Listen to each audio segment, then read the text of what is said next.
পাহাড়ে প্রকৃতির ছোঁয়ায় নেল পলিশ কিভাবে তৈরি হয় চলুন আপনাদের দেখাই সেই মায়াময় দেশি উপায়। সবচেয়ে আগে আমরা জঙ্গলের শুকনো ডালপালা পুড়িয়ে ছাই তৈরি করি। তারপর এতে একটু জল মিশিয়ে পরিষ্কার কাপড় দিয়ে ভালো করে ছেঁকে নিই।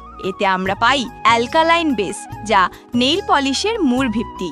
এবার জঙ্গলে পাওয়া মরা পশুর চামড়া নেই, না কোনো হিংসা না কোনো ক্ষতি, শুধু প্রকৃতির আশীর্বাদ। চামড়াগুলো ছোট ছোট টুকরো করে কেটে নিই, আর এগুলো ছাই জল মিশ্রণে একটি পাত্রে হালকা আঁচে সেদ্ধ করি। তাতে তৈরি হয় জেলির মতো এক ঘন পদার্থ, যা আমাদের নেইল পলিশের উপাদান। কিছুক্ষণ পর যখন এটি ঘন হয়ে আসে তখন ছেঁকে কয়েক ঘন্টার জন্য ঠান্ডা হতে দিই। তারপর এটিকে পাতলা পাতলা স্লাইসে কেটে রোদে শুকিয়ে নিই, যাতে এর প্রাকৃতিক ঝলক অটুট থাকে। এখন এই শুকনো টুকরোগুলো একটি পাত্রে নিয়ে তাতে মিশিয়ে দিই খাঁটি দেশি মদ। এটাই নেইল পলিশকে দেয় তরল রূপ। এটিকে কিছুক্ষণ হালকা আঁচে গরম করি। এরপর আমরা এতে মেশাই সুগন্ধি শুকনো গোলাপের পাপড়ির গুঁড়ো আর সামান্য মধু। তাতে নেইল পলিশে শুধু রং আর ঘ্রাণই নয়, নখের জন্য পুষ্টি ও সুরক্ষাও যোগ হয়। দেখুন, তৈরি হয়ে গেল আমাদের পাহাড়ি দেশি প্রাকৃতিক নেইল পলিশ, যা